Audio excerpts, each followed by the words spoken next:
Aziz bala, bugün inmeyen vardı. Maman kurban bir kar yağıp yolun yarısını piyada gelmiş. Aziz balam, yolumuz yoktu. Maşın gelmiş ki. Emekleyip senin yana geleceğim emin. Yerin karnı ye senin yana geleceğim emin.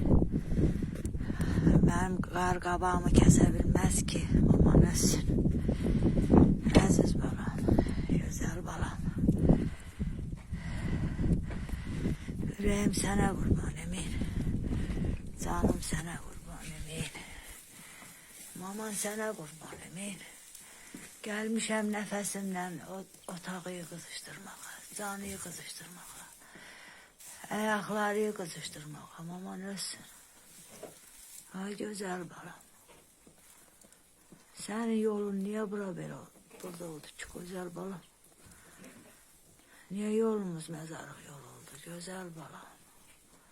Maman yüreği yanı.